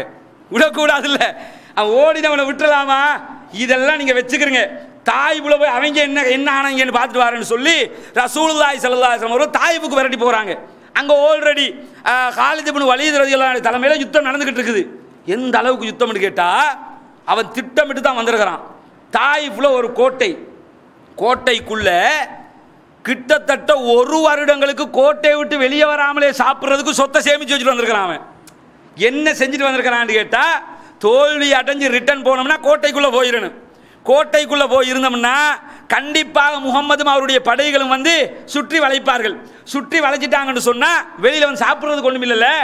அதனால ஆல்ரெடி ஸ்டோர் பண்ணிட்டாங்க. 1 வருஷத்துக்கு நாம உள்ள நின்றாலும் சாப்பிட்ற மாதிரி உணவு இருக்கணும், அதுக்கு ஏற்பாட்டை பண்ணிட்டு தான் உள்ள போய் நுழைஞ்சிட்டான். ரசூலுல்லாஹி ஸல்லல்லாஹு அலைஹி வஸல்லம் என்ன செய்றாங்கன்னு கேட்டா, தாயிஃபுக்கு போய் கோட்டையை முற்றுகையிடுகிறார்கள். கோட்டை கிட்டத்தட்ட 40 நாட்கள் முற்றுகை. 40 நாட்கள் கிட்டத்தட்ட 1.5 மாதம் முற்றுகையிடுறாங்க. முற்றுகையிட்டது சும்மா முற்றுகை இல்லை, ஒவ்வொரு நாளும் அடி. அவங்களுக்கு எப்படி அடி விழுந்து தெரியுமா? மஞ்சள் இருக்குதுல்ல, கெட்டப்போல் மாதிரி பெரிய அந்த காலத்தில் வந்து அதுதான் இருக்கிற பெரிய ஆயுதம். கல்லை என்ன செய்வாங்கன்னா பெரிய இப்படி பிளாஸ்டிக் மாதிரி கைத்தில் இழுத்து கல்லை வச்சு அப்படி இழுத்து வீசுவாங்க. அதில் ஃபோர்ஸுக்கு என்ன செய்யும், அது போய் பட்டால் வெடிச்சு செதறும் அந்த இடங்கள் எல்லாம். கஅபத்துல்லா எரிக்கப்பட்ட வரலாற்றில் கஅபத்துல்லாவுக்கு இது அடிப்பாங்க. இது மாதிரியான ஃபைட்டிங் தான் அந்த காலத்தில் செய்வாங்க. அப்போ அது மாதிரி என்ன செய்யறான்னு கேட்டால் மஞ்சனீக்கால் அடிக்கிறாங்க. அடிச்சா அந்த கோட்டையினுடைய பல பகுதியில் ஒட்டஞ்சு சின்ன பின்னமாகுது. அவனும் திருப்பி அடிக்கிறாங்க. அவங்க எப்படி அடிக்கிறாங்க தெரியுமா? இரும்ப நல்லா பழுக்க காய்ச்சி அதால மேலே இருந்து கொக்கிய போட்டு அடிக்கிறாங்க. அடி வர்ற நேரத்தில் இரும்பும் படும், கூட நெருப்பும் படும். சூடாயின இரும்பு இல்லை, அப்படி அடிக்கிறான். இது மாதிரி அடிச்சதுல நபிகள் நாயகம் ஸல்லல்லாஹு அலைஹி வஸல்லம் தலைப்புல கிட்டத்தட்ட 12 சஹாபாக்கள் அந்த இடத்துல கொல்லப்படுறாங்க. அந்த சுற்றி வளைப்பு நடந்த இடத்துல கொல்லப்படுறாங்க. ரசூலுல்லாஹி ஸல்லல்லாஹு அலைஹி வஸல்லம் அவங்க அந்த இடத்துல ஒரு அறிவிப்பை விடுக்கிறார்கள். இந்த இடத்தில் யாரெல்லாம் சரணடைகிறீர்களோ அவர்களை நான் அடிமையாக பயன்படுத்த மாட்டேன். இப்ப சரண்டர் ஆகிறதுக்கு ஆக்களுக்கு என்ன சன்மானம் கேட்டா, அவங்க யாரும் அடிமை இல்லை, அவங்கள பிடிப்போம், சரண்டர் ஆகுவாங்க, அப்படியே விடுதலை செஞ்சிருவோம், முஸ்லீம்களாகி அவங்க விடுதலை போயிடலாம், இவ்வளவுதான் சொல்லி சொல்றாங்க. இதை கேட்டதோட அவனுடைய படையிலிருந்து ஒரு 23 பேர் என்ன செய்யறாங்கன்னு கேட்டா, கோட்டையில் அந்த பக்கம் இந்த பக்கத்தில் இருந்து எல்லாம் ஓடி வந்து ரசூலுல்லாஹ்ட்ட அல்லாஹ் மன்னிச்சுக்கிறீங்க, அப்ப எங்களை சரண்டர் அடைஞ்சிடுறோம்ட்டாங்க. ஏன்னா அடிமை இல்லைல்ல, பிடிச்சி ரசூலுல்லாஹ்வா போய் பிடிச்சா அடிமை, ரசூலுல்லாஹ் பிடிக்காம அவனா வந்து மாட்டிக்கிட்டா அடிமை இல்லை. அதனால என்ன செய்யறாங்கன்னு கேட்டா, உடனடியாக ரசூலுல்லாஹ்ட்ட ஒரு 23 பேர் வந்து சரண்டர் ஆகுறாங்க. அதுல ஒருத்தர் அபூபக்கர் ரலியல்லாஹு அன்ஹு, அபூபக்கர் தனி, அபூபக்கர் ரலியல்லாஹு அன்ஹு. இவர் என்ன செய்வார்னு கேட்டா, சரண்டர் ஆகணும். இப்ப சரண்டர் ஆகிறதுக்கு வழி இல்லை, மேலே இருந்து கோட்டையில இருந்து ஒரு கவுத்தை போட்டு கயிறுல கீழே இறங்கி வருவார். இறங்கி வந்து அல்லாஹ் நான் சரண்டர் ஆயிட்டேன் அப்படின்னு சொல்லி நபிகள் நாயகம் ஸல்லல்லாஹு அலைஹி வஸல்லம் இடத்துல இவர் சரண்டர் ஆகுவார். அந்த தாயிஃபினுடைய கோட்டை முற்றுகை நேரத்தில் அப்ப ரசூலுல்லாஹ் கிட்டத்தட்ட 40 நாட்கள் அந்த படையை முற்றுகையிட்டுக்கிட்டு இருக்கிறாங்க. வெளியே வர்ற மாதிரி தெரியல. ரசூலுல்லாஹ் படையும் அடிக்குது, அவனும் திருப்பி அடிக்கிறாங்க, வெளியே வர்ற மாதிரி தெரியல. ஒரு நபித்தோழர் வந்து சொல்கிறார், அல்லாஹ்வின் தூதரே, இவங்க எப்படி தெரியுமா, பொந்துக்குள்ள நுழைஞ்ச நரி மாதிரி, இவங்க எவ்வளவுதான் நாம சுத்திக்கிட்டு அடிச்சாலும் வெளியே வர மாட்டாங்க, அவங்களா வெளியே வந்தா தான் உண்டு அப்படிங்கிறாங்க. அப்ப என்ன செய்வோம், விட்டு போட்டு போயிடுவோம், அவங்களா வந்தா வருவாங்க அப்படிங்கிறாரு. அப்ப ரசூலுல்லாஹி ஸல்லல்லாஹு அலைஹி வஸல்லம் சஹாபாக்களை கூப்பிட்டு, நாம இன்னைக்கு கிளம்பிடுவோம், முற்றுகையெல்லாம் விட்டுட்டு போயிடுவோம், நாம அடிச்சிட்டோம்ல, வந்தா பார்க்கலாம்னு சொல்லி கிளம்பும் போது சஹாபாக்கள் சொல்றாங்க, விட்டுட்டு போறதா, விட்டுட்டு போகல, அவனுக்கு அடிப்போம் அப்படின்னு. சரி அடிங்கிறாங்க. உமர் ரலியல்லாஹு அன்ஹு சொல்றாங்க, விட்டுட்டு போக முடியாது, திருப்பி அடிக்கணும்ங்கிறாங்க. அடிக்கணுமா, அப்படி சரி பிரதர் அடிச்சு அடிங்கிறாங்க. சஹாபாக்கள் திருப்பி அடிக்கிறாங்க, அவனுங்களும் திருப்பி அடிக்கிறாங்க. அடுத்த நாள் சஹாபாக்கள் வர்றாங்க, ரசூலுல்லாஹ் சொல்றாங்க, விட்டுட்டு போயிடுவோமா, விட்டுட்டு போயிடுவோம் ரசூலுல்லாஹ் போதும் அப்படின்ட்டாங்க. ரசூலுல்லாஹ் இதுக்கு தான் அவங்க கேட்கும்போது விட்டு கொடுத்தாங்க. அடிச்சாச்சி எல்லாம் பறிச்சாச்சி எல்லாம் முடிஞ்ச, தோத்துட்டானே, திருப்பி போட்டு எதுக்கு அடிச்சுக்கிட்டு இருக்கணும் என்று சொல்லி ரசூலுல்லாஹ் கிளம்பி வர்றாங்க. இருந்தாலும் நபிகள் நாயகத்துடைய மனிதநேயம் இருக்கிறதே, ரசூலுல்லாஹி ஸல்லல்லாஹு அலைஹி வஸல்லம் மனசாட்சியோடு நடக்கிற தன்மை இருக்கிறதே, எப்படி ரசூலுல்லாஹ் நடக்கிறாங்க தெரியுமா? அங்க இருந்து ரிட்டர்ன் வந்து ரசூலுல்லாஹ் நினைத்திருந்தால் ஜெரானா என்ற இடத்திற்கு வந்தவுடன் எல்லா கனிமத்துகளையும் பங்கு வச்சு கொடுத்துருக்கலாமா இல்லையா? பிடிச்ச இந்த ஏற்கனவே சொன்னமே 6000 அடிமைகள், 40,000 ஆடுகள், 24,000 ஒட்டகங்கள், இது எல்லாம் ரசூலுல்லாஹ் நினைச்சிருந்தா உடனே முஸ்லிம்களுக்கு கொடுத்துருக்கலாம்ல. ஒரு 10 நாள் வெயிட் பண்றாங்க ரசூலுல்லாஹ், ஒரு நாள் 2 நாள்ல 10 நாள் அதே இடத்துல இருக்கிறாங்க. ஜெரானாவில் ரசூலுல்லாஹ் இருக்கிறாங்க. ஏன் தெரியுமா? திரும்ப அவங்க வந்தாங்கன்னா யாரை எதிர்பார்க்கிறாங்கன்னா, தாயிஃபுக்கு போன குரூப்பை எதிர்பார்க்கிறாங்க. அந்த சகீப் குலத்தார் வந்தார்கள் என்று சொன்னால் அவங்களுக்கே கொடுத்துருவோம், அவங்களோட சொத்து தானே, எடுத்துக்கிட்டு போயிடட்டும், அவன் நல்லபடியாக வாழ்ந்துக்கிடுவாங்களே, இதுக்காக காத்துக்கிட்டு இருக்கிறாங்க. அவங்க வரல. ஏன் வரலன்னு கேட்டா, வருவானா ரசூலுல்லாஹ் எதிர்பார்க்கிறாங்க, வந்து சரண்டரானா கொடுத்துருவோம்னு. அது ரசூலுல்லாஹ்வுடைய எதிர்பார்ப்பு. அவன் வருவானா, வாங்கின அடிக்கு திரும்ப போனா கொண்டே ஓடுவாங்கன்னு நினைச்சுக்கிட்டு அவன் யாருமே வரல. அப்ப ரசூலுல்லாஹி ஸல்லல்லாஹு அலைஹி வஸல்லம் என்ன செய்யறாருன்னு சொன்னா, எல்லா கனிமத்துகளையும் பிரிக்கிறார்கள். இந்த கனிமத்து பிரித்த வரலாறு இருக்கிறதே, அது ரொம்ப முக்கியமான ஒரு செய்தி. அது ரசூலுல்லாஹி ஸல்லல்லாஹு அலைஹி வஸல்லம் அவங்க எந்த அளவுக்கு கனிமத்தை பிரிக்கிறார்கள் தெரியுமா? கனிமத்தை கொடுக்கிற நேரத்தில், யுத்தத்தில் கைப்பற்றப்பட்ட பொருட்கள், அவ்வளவு பொருட்கள் கிடைச்சிருக்குது. கொடுக்கிற நேரத்தில் அபூ சுஃபியான் வர்றாரு. அபூ சுஃபியான் யாரு? மக்கா வெற்றில தான் அவர் இஸ்லாத்துக்கே வந்தார். அபூ சுஃபியான் அழைச்சி ரசூலுல்லாஹ், மக்காவினுடைய பெரிய பெரிய குல தலைவர்கள் எல்லாம் இப்போ எதிர்பார்த்துக்கிட்டு இருக்கிறாங்க. நிறைய சொத்து கிடைச்சிருக்குது, நமக்கெல்லாம் அள்ளி திறப்புறாரு முகமது. ரசூலுல்லாவுக்கும் இந்த எதிர்பார்ப்பு புரியுது. ரசூலுல்லாவும் எதிர்பார்ப்பை புரிஞ்சுதான் இருக்கிறாங்க. அதனால என்ன செய்யறாங்கன்னு கேட்டா, புதுசா இஸ்லாத்துக்கு வந்தவங்க அவங்க பழைய ஆக்களை ரசூலுல்லாவுக்கு சொல்லி புரிய வச்சிடலாம், புதிய ஆக்கள் அவங்க. அதனால ரசூலுல்லாஹ் அந்த எதிர்பார்ப்பை மனசுல வச்சு என்ன செய்யறாங்கன்னு கேட்டா, அபூ சுஃபியான் வர்றாரு. அபூ சுஃபியானுக்கு 40 ஊக்கியா மியத்தம் மினல் இபில் 40 ஊக்கியாக்கள் வெள்ளிக்காசை கொடுத்து 100 ஒட்டகத்தையும் கொடுக்குறாங்க. 100 ஒட்டகம், 1 2 இல்லை, 100 ஒட்டகத்தையும் கொடுக்குறாங்க, 40 ஊக்கியா காசையும் கொடுக்குறாங்க. எடுத்துட்டு அபூ சுஃபியான் என்ன சொல்றாரு தெரியுமா? இப்னி யசீத், என்ன மகன் யசீதுக்கு இல்லையா? இவர் யார் தெரியுமா? ரசூலுல்லாஹ்வுடைய மாமனார். இவருடைய ஒரு மகளையும் ரசூலுல்லாஹ் கல்யாணம் கட்டியிருப்பாங்க. அதான் மச்சானுக்கு இல்லையான்னு கேட்கிறாரு. புரியுதா? இதுக்கு மாத்தி பார்த்தீங்கன்னா மச்சானுக்கு இல்லையான்னு கேட்கறது தானே. யசீதுக்கு இல்லையா என்று கேட்கும்போது ரசூலுல்லாஹி ஸல்லல்லாஹு அலைஹி வஸல்லம் என்ன செய்றாங்கன்னா, யசீதுக்கு கேட்குறீங்க, ஃபால்தாவு மிஸ்லஹா, அவருக்கு வாப்பாக்கு கொடுத்த மாதிரி, அபூ சுஃபியானுக்கு கொடுத்த மாதிரி யசீதுக்கு அவருடைய மகனுக்கு என்ன செய்றாங்கன்னு கேட்டா அதே அளவுக்கு ரசூலுல்லாஹ் கொடுக்குறாங்க. அப்ப என்ன, 200 ஊக்கியா, 200 ஒட்டகங்கள், 80 ஊக்கியாக்கள் கொடுத்தாச்சு. இப்ப அதுக்கு பிறகு என்ன செய்றாரு தெரியுமா?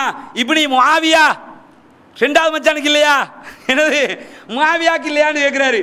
கேட்கும்போது நபிகள் நாயகம் ஸல்லல்லாஹு அலைஹி வஸல்லம் என்ன செய்றாங்கன்னா, ஃபால்தாவு மிஸ்லஹா, அவருக்கு என்ன செய்றாங்கன்னு கேட்டா அதே அளவுக்கு கொடுக்குறாங்க. மொத்தத்தில் அவரோட குடும்பத்துக்கு எவ்வளவு போச்சு?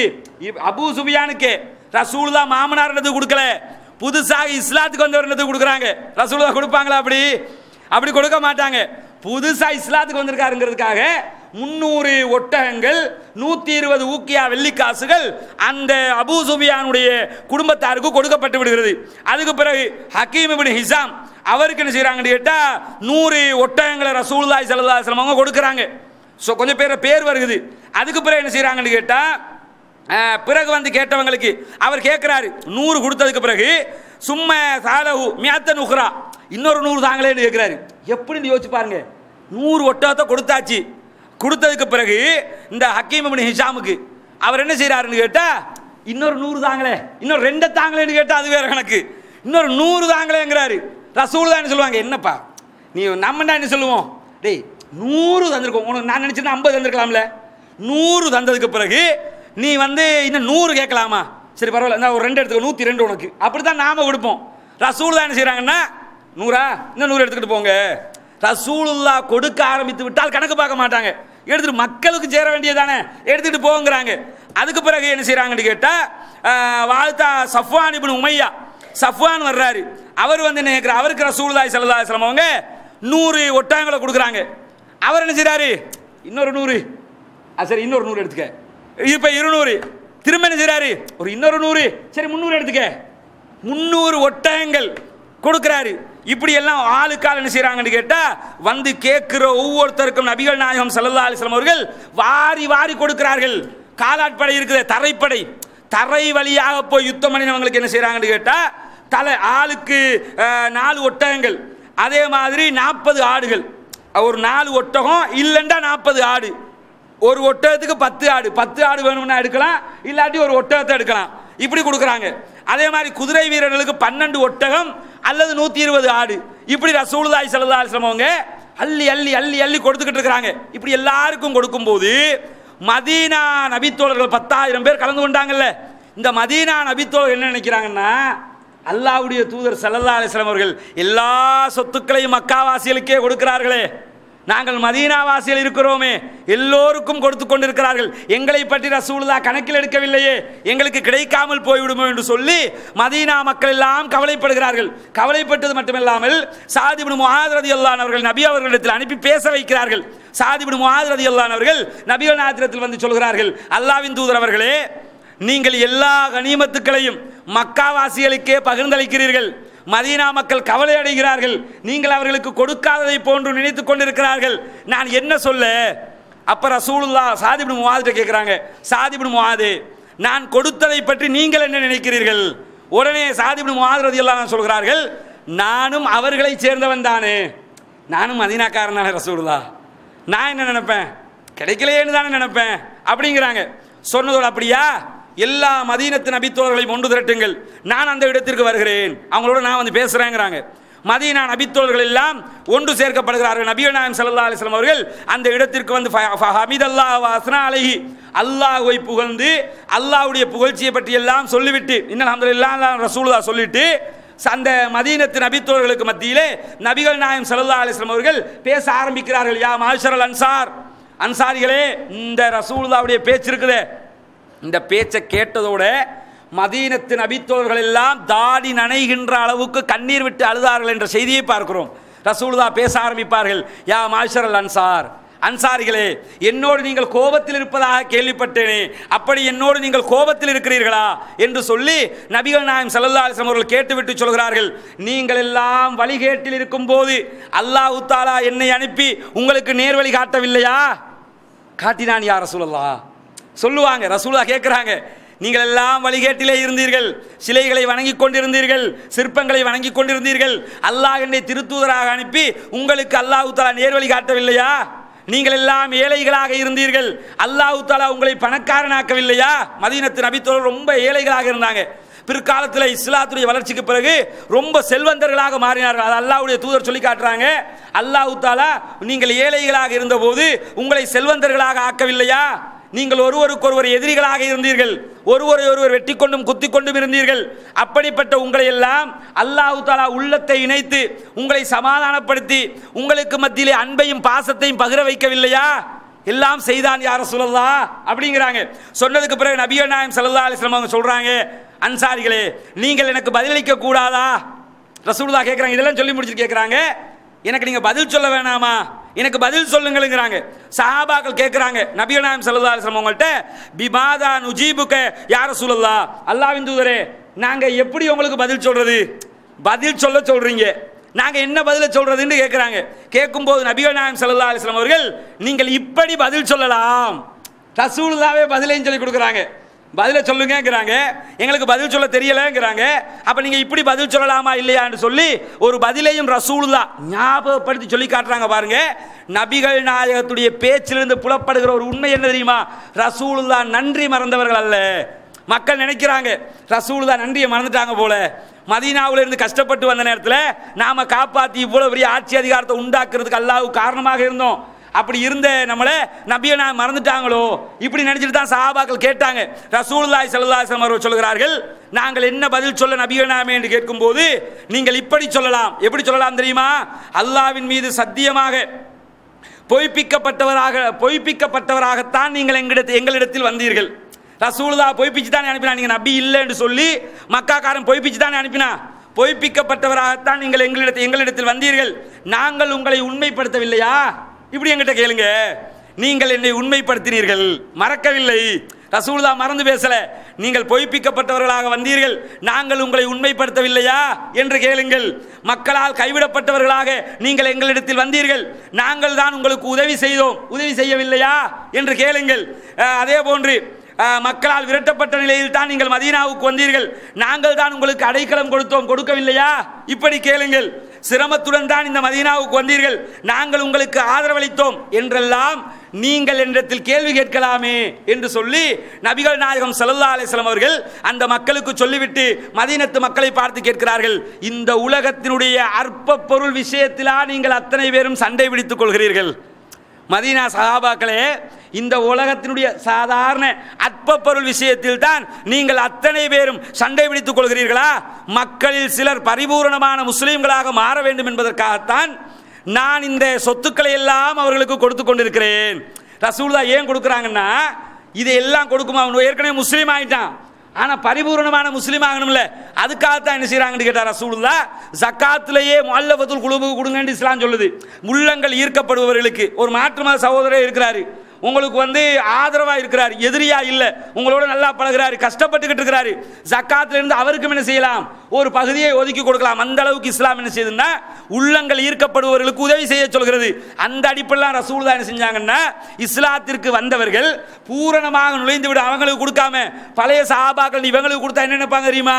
முகமது அவங்களுக்கு மட்டும் தான் கொடுத்தாரு, எங்களுக்கு தரல, இவங்களுக்கு கொடுத்து அவங்கள சொல்லி பேசி வச்சிடலாமே, அதுக்காகத்தான் ரசூலுல்லாஹ் புதியவர்களுக்கு நான் கொடுத்தேன் என்று சொல்லிவிட்டு உங்களை நான் உங்கள் இஸ்லாத்திடமே ஒப்படைத்து விட்டேன். ரசூலுல்லாஹ் மதீனா சஹாபாக்களுக்கு சொல்றாங்க, அவங்களுக்கெல்லாம் சொத்துக்களை கொடுத்தேன், உங்களை நான் உங்கள் இஸ்லாத்திடமே ஒப்படைத்து விட்டேன் என்று சொல்லி தொடர்ச்சியாக நபிகள் நாயகம் ஸல்லல்லாஹு அலைஹி வஸல்லம் அவர்கள் சொல்கிறார்கள், மக்கள் எல்லாம் ஆடுகளையும் ஒட்டகங்களையும் தங்களுடைய வீட்டுக்கு அழைத்து கொண்டு செல்லுகிற நேரத்தில் மதீனத்து நபித்தோழர்களே, நீங்கள் உங்கள் நபியை உங்களுடைய வீட்டுக்கு அழைத்து செல்வதற்கு ஆசைப்படவில்லையா? ரசூலுல்லாஹ் கேட்கிறாங்க, மக்கள் எல்லாம் ஆடுகளையும் ஒட்டகங்களையும் தான் அவருடைய வீட்டுக்கு அழைத்து செல்வார்கள், நீங்கள் உங்களுடைய இல்லத்திற்கு அல்லாஹ்வின் தூதரை அழைத்து செல்வதற்கு விருப்பமில்லையா என்று சொல்லிவிட்டு, லவுலல் ஹிஜ்ரா, ஹிஜ்ரத் மாத்திரம் இல்லாவிட்டால் லகுந்து இம்ரான் மினல் அன்சார், நான் அன்சாரிகள் ஒருவனாக ஆகியிருக்க வேண்டும் என்று ஆசைப்பட்டிருப்பேன். ரசூலுல்லாஹ் சொல்றாங்க, ஹிஜ்ரத் மட்டும் இல்லை என்று சொன்னா நான் மதீனாக்காரனாக அன்சாரிகளில் ஒருவனாகவே நான் இருந்திருப்பேன். அவ்வளவு உதவி செய்வதில் உங்களை நிகருக்கு யாரும் இல்லை. மதீனாக்கா இன்றைக்கும் நீங்கள் பார்த்தீர்கள் என்றால், இன்னைக்கு நீங்க போய் பாருங்க, மதீனாவுக்கும் மக்காவுக்கும் நேரடி வித்தியாசம் நீங்க பார்க்கலாம். ஏன் தெரியுமா? இந்த தொடரிலே நபிகள் நாயகம் ஸல்லல்லாஹு அலைஹி வஸல்லம் அவர்கள் அல்லாஹ்விடத்திலே கையேந்தி துஆ கேட்கிறார்கள். நபிகள் நாயகம் சொல்கிறார்கள், அல்லாஹ்விடத்திலே சொல்கிறார், அல்லாஹும்ம இர்ஹமல் அன்சார், அல்லாஹ் யா அல்லாஹ் அன்சாரிகளுக்கு ரஹமத் செய்து விடு, வ அப்னால் அன்சார், அன்சாரியுடைய பிள்ளைகளுக்கு ரஹமத் செய்து விடு, அவருடைய பிள்ளைகளின் பிள்ளைகளுக்கு ரஹமத் செய்து விடு என்று சொல்லி அவருடைய பரம்பரைக்கே நபிகள் நாயகம் ஸல்லல்லாஹு அலைஹி வஸல்லம் அவர்கள் துஆ செய்து விட்டு சொல்கிறார்கள், மக்கள் எல்லாம் ஒரு பாதையில் சென்றால், மதீனத்து அன்சாரிகள் இன்னொரு பாதையில் சென்றால், நான் மதீனா அன்சாரிகள் செல்லுகிற பாதையில் தான் முஹம்மது வருவார். ரசூலுல்லாஹ் சொல்றாங்க, மக்கள் எல்லாம் ஒரு ரோட்ல போக, மதீனா மக்கள் மட்டும் தனியான ஒரு பாதையில் போனாங்கன்னா நான் மதீனா காரங்களோடு தான் வருவேன் என்று நபிகள் நாயகம் ஸல்லல்லாஹு அலைஹி வஸல்லம் அவர்கள் அந்த மதீனத்து நபித்தோழர்களுக்காக பிரார்த்தனை செய்தவுடன் இதை செய்தியை அறிவிக்கிற நபித்தோழர் சொல்லுகிறார், அந்த மதீனத்து நபித்தோழர்கள் அத்தனை பேரும் தாடிகள் நனைகிற அளவுக்கு தேம்பி தேம்பி அழுதார்கள். புரியாம பேசிட்டோமே, ரசூலுல்லாஹ்வுக்கு தெரியாம பேசிட்டோமே, இப்படிப்பட்டவங்கன்றதை நாம் அறிஞ்சு கொள்ளலையே, நபிகள் நாயகம் நம்மோடு வரப்போகிறார்களா? என்ன நினைச்சாங்கன்னா, சொத்துக்களை எல்லாம் கொடுத்துட்டு ரசூலுல்லாஹ் மக்கா வென்றாச்சு இல்ல, மக்காவிலேயே நபிகள் நாயகம் ஸல்லல்லாஹு அலைஹி வஸல்லம் அவர்கள் தங்கிவிட போகிறார்கள் என்று சஹாபாக்கள் நினைத்து விட்டார்கள், மதீனத்து அன்சாரிகள் நினைத்து விட்டார்கள். ஆனா ரசூலுல்லாஹ் திரும்ப மதீனாவுக்கு வர போறாங்கன்ற செய்தி கேட்டதோட அனைத்து சஹாபாக்களுக்கு மேற்பட்ட சந்தோஷத்திற்கு அளவே இல்லை. இன்றைக்கும் நீங்கள் பார்க்கலாம், இன்னைக்கு நீங்க மக்காவுக்கு மதீனாவுக்கு போய் பார்த்தீங்கன்னா மக்காக்காரர்களுடைய தன்மை இன்றைக்கும் ஒரு விதமான ஒரு மாதிரியான தன்மையாக இருக்கும். மதீனாக்க முந்திக்கொண்டு சலாம் சொல்பவர்கள் யார் என்று பாருங்கள். இன்னைக்கு நீங்க போய் பார்த்தீங்கன்னா மக்காக்காரன் முந்திக்கிட்டு சலாம் சொல்லுவானா, மதீனாக்காரன் முந்திக்கிட்டு சலாம் சொல்லுவானான்னு பாருங்க. அது அந்த மதீனா தேசத்திற்கு அல்லாஹ் செய்த அருள். இன்றைக்கும் அந்த மக்கள் அப்படித்தான். அன்சாரிகள் அவர்கள், உதவி புரிந்த மக்கள் அவர்கள் கேட்டு வாங்கியவர்கள் அல்ல. வந்தவர்களுக்கெல்லாம் வாரி வாரி கொண்டு சும்மா கொடுத்தாங்களா? 2 மனைவிமார் இருந்தால் ஒரு மனைவி உங்களுக்கு யாரை பிடிக்கும் என்று சொல்லுங்கள், தலாக் கொடுக்கிறேன் பாரு. நம்மாக்களாக தான் நினைச்சுவாங்க, இதுதான் ரொம்ப டார்ச்சரா இருக்குது, இவளை கல்யாணம் முடிச்சுக்கிட்டு விட்டு போயிடுவாங்க. அப்படி கொடுக்கல. என்ன செய்யறாங்கன்னு கேட்டா, உங்களுக்கு யாரை பிடிக்கும்னு பாருங்க, உங்களுக்கு பிடிச்சாலும் நான் தலாக் கூறுறேன், கல்யாணம் கட்டிக்கிறீங்க. எங்கிட்ட 2 தோட்டம் இருக்குது, உங்களுக்கு பிடிச்ச தோட்டத்தை சொல்லுங்க, நீங்க எடுத்துக்கிறீங்க. 2 ஒட்டகம் இருக்குது, பிடிச்ச ஒட்டகத்தை எடுத்துக்கிறீங்க. இப்படி அந்த ஹிஜ்ரத் செய்து வந்த மக்களுக்கு உதவி செய்தவர்கள் தான் அன்சாரி நபித்தோழர்கள். அதைத்தான் நபிகள் நாயகம் ஸல்லல்லாஹு அலைஹி வஸல்லம் அவர்கள் இவ்வளவு புகழ்ந்து சிலாயித்து விட்டு சொல்லுகிறார்கள். இந்த ஹுனைன் யுத்தத்தில் இறுதியாக ஒருவருக்கு எதிராக நபிகள் நாயகம் ஸல்லல்லாஹு அலைஹி வஸல்லம் அவர்கள் ஒரு செய்தியை சொல்லுவார்கள். அவர் யாருன்னு கேட்டா, யுத்தத்தில் கடுமையாக அவர் யுத்தத்திலே போராடுகிற போது நபிகள் நாயகம் ஸல்லல்லாஹு அலைஹி வஸல்லம் அவர்கள் அந்த மனிதரை பார்த்து சொல்லுவார்கள், ஹாதா மின் அஹ்லின் நார், இவர் நரகம் செல்லுவார் அப்படிம்பாங்க. சஹாபாக்கள் எல்லாம் சொல்லுவாங்க, என்ன யோசிப்பாங்க தெரியுமா? அல்லாஹ்வின் தூதரே, இவர் நிறையவே போராடுகிறார், நிறைய யுத்தம் செய்கிறார், இஸ்லாத்திற்காக போராடி கொண்டிருக்கிறார், நிறைய எதிரிகளை கொலை செய்திருக்கிறார், இவரை நரகம் என்று சொல்கிறீர்களே என்று சொல்லி சஹாபாக்களே சந்தேகப்படுகிறார்கள். இறுதியிலே அந்த மனிதர் நபித்தோழராக இருந்து யுத்தம் செய்தவர், அவருக்கு காயம் ஏற்படுகிறது, வெட்டு காயம் ஏற்படுகிறது. காயத்தை சகித்துக் கொள்ள முடியாமல் தனக்குத்தானே தன்னுடைய அறிவாளால் குத்திக் கொண்டு அந்த இடத்திலே தற்கொலை செய்து மரணிக்கிறார். அப்பொழுது நபிகள் நாயகம் ஸல்லல்லாஹு அலைஹி வஸல்லம் இடத்தில் சஹாபாக்கள் சொல்கிறார்கள், அல்லாஹ்வின் தூதரே, நீங்கள் அல்லாஹ்வின் தூதர் என்பதற்கு நாங்கள் சாட்சியாளர்களாக இருக்கிறோம். ஏன் தெரியுமா? நீங்கள் சொன்னதை போல அவன் நரகத்திற்கே சென்று விட்டான். அப்பொழுதுதான் நபிகள் நாயகம் ஸல்லல்லாஹு அலைஹி வஸல்லம் அவர்கள் பிலால் ரலியல்லாஹு அன்ஹு அழைத்து சொல்கிறார்கள், பிலாலே, இந்த மக்களுக்கு ஒரு செய்தியை சொல்லிவிடுங்கள். என்ன செய்தி தெரியுமா? இந்த உலகம் அழிகிற வரைக்கும் ஈமானுக்கு உதாரணமான செய்தியாக நபிகள் நாயகம் ஸல்லல்லாஹு அலைஹி வஸல்லம் அவர்கள் ஹுனைன் யுத்தத்திலே இந்த செய்தியை சொல்கிறார்கள்.